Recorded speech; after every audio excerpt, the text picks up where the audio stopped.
welcome. You're watching Political Bazaar. I'm Sakshi Batra and with me is Gaurav Choudhary. He's the Deputy Executive Editor of Moneycontrol and we are going to be discussing all about elections. 6 phases of polls are over and we will just discuss about how have the polls gone by so far and what is the road ahead really. Thanks a lot Gaurav for joining in.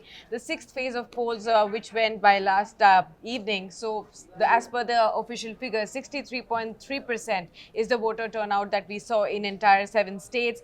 Violence was again which was there in West Bengal and that is the sad part, but despite that we saw over 80% of voter turnout over there. Haryana recorded a voter turnout of 63%. Delhi again recorded somewhere around 60%, which is definitely a dip from 2014. Yeah. UP recorded the lowest, 53.4% voter turnout. How was the day that unfolded yesterday?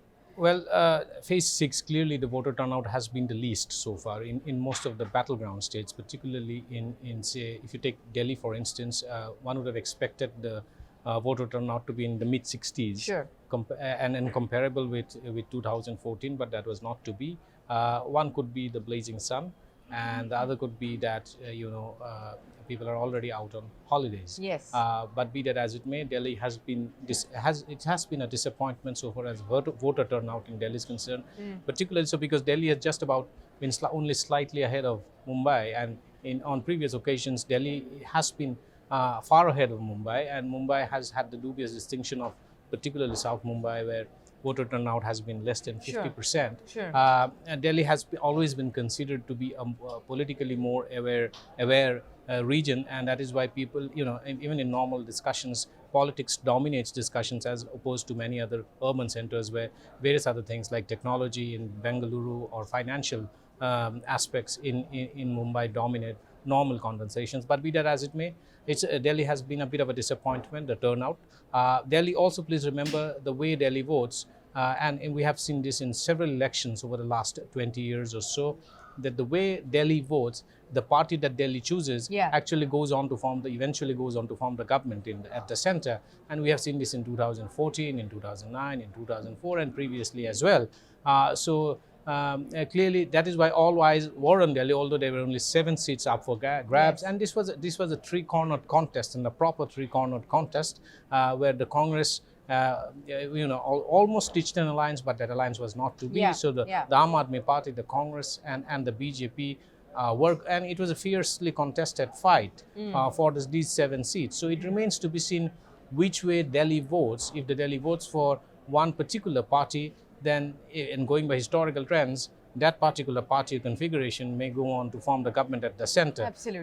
But just one small point on violence in West Bengal. West Bengal has stood out in this election as one state where violence has been a talking point, and incidents of violence have been very frequent and has always taken place in all the phases so far. Sure. West Bengal, like Uttar Pradesh, elections are spread across all the phases, all the 7 phases. And the 6th phase was no different. There were incidents of violence as well. But despite violence, voter turnout in West Bengal turns out to be more than 80%. Sure. And that tells you something about the involvement of people in the political process. It's a reflection of greater degree of involvement of people in the political process in West Bengal compared to, say, South Mumbai or even Delhi. Now in the 7th phase in West Bengal, we move to the city centers, and that is where it's going to get interesting only purely from a voter turnout point of view, whether people in the urban centers and the glitzy cities actually come out to vote, or they actually do what their peers in Mumbai and Delhi did, to sit at home and not vote. UP again, this was the BJP's home stretch. 14 seats went to polls in the 6th phase, and BJP had a lot to defend. Of the 59 seats that the BJP that went to polls in 6th phase, 45 BJP was defending. Yeah. So that's a very high percentage of vote that they were seeking to defend. Maintaining that strike rate is never going to be easy, but the BJP is hoping they'll be able to maintain, and in some cases the BJP is actually saying that they'll be able to better the record in Uttar Pradesh we'll have to wait and see until the May 27th. Absolutely. I'll come to the next phase, the last phase of polls. But before that, I have to ask you about what you make of the entire six phases of polls that we've had so far.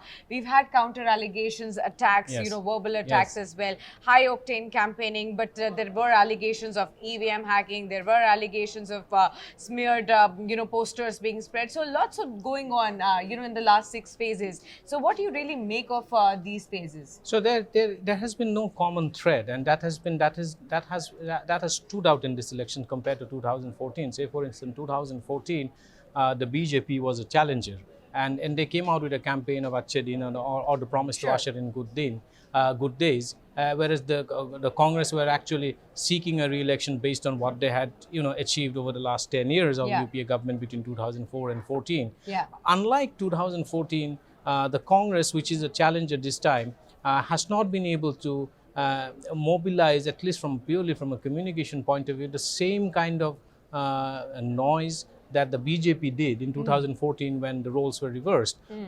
Clearly, it is also a political campaigning and seeking election or re-election in India, especially in the national elections, to a very large extent, is also a battle of communication. Yeah. And then we have seen that, and in this election, as the elections have progressed from phase one on April 11th Yeah. until now, Yeah. we have seen the election campaign and the rhetoric getting more and more strident. In some cases, become very personal, and that was expected because the stakes are very high.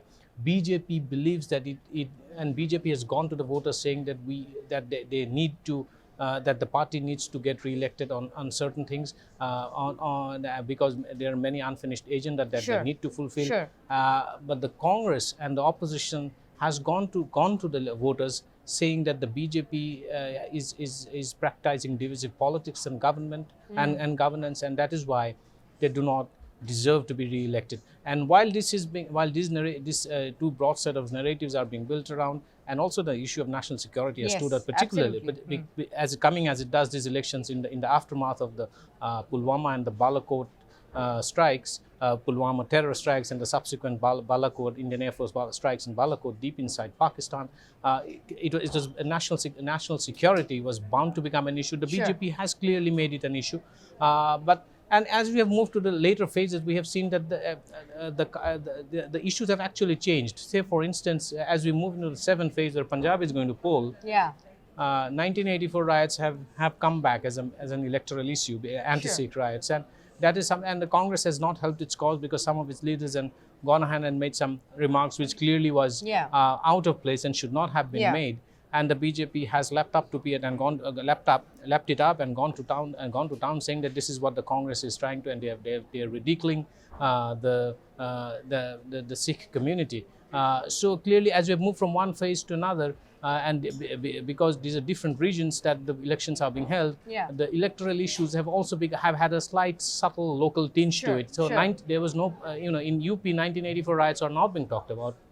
But as we are getting closer to the Punjab election, that is becoming more and more strident. Absolutely. So with the 483 seats now over, the battle is down to these 59 constituencies, which will be voted upon on the May 19th.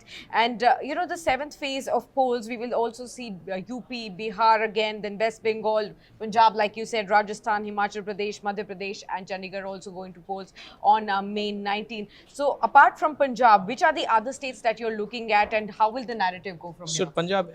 Punjab clearly is a politically very important state because the BJP is contesting it. Is one of its longest standing allies, Yeah, the Akali yeah. Dal. Rajasthan is over. Rajasthan was over in the one of the previous phases. Yeah. But UP and West Bengal, the elections are taking place in 7 phases. Sure, sure. And in the 7th phase, like in the 6th phase, the BJP had done extremely well in the seats that are going to polls in the 7th phase in 2014. So Yeah. BJP, the stakes are very high for them.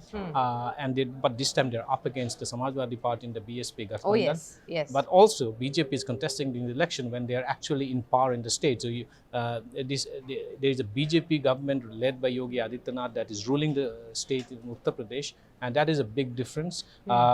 West Bengal clearly the battle lines are drawn, and the fault line seems to have run very deep. And as I said before, West Bengal, we now move into the urban centers, the cities, And that's going to be interesting to see if people come out and vote or not. And the city centers are also able to maintain an 80% plus kind of a turnout in West Bengal. That's a commendable thing, actually, Sure. because it shows that people in West Bengal and some other states are actually far more involved in the political democratic process than many other states. Absolutely. Thanks a lot, then, Gaurav, for sharing all that insight. Well, now all eyes are on May 19th and then May 23rd when the verdict will be out. We'll just have to wait and watch out for what are the issues that the rest of the states will be voting for on May 19th and who will emerge as the winner. Because on May 19th, we will also see exit polls and the trends that emerge. Already, we are seeing some of the parties, like you also said to me before this show, that the BJP has already come out with their official figures and they are expecting a huge majority yet again, but all that we'll have to wait and watch out for. Thanks a lot for joining us in this edition of Political Bazaar, and do stay logged on to moneycontrol.com for more news and updates. Thanks for watching.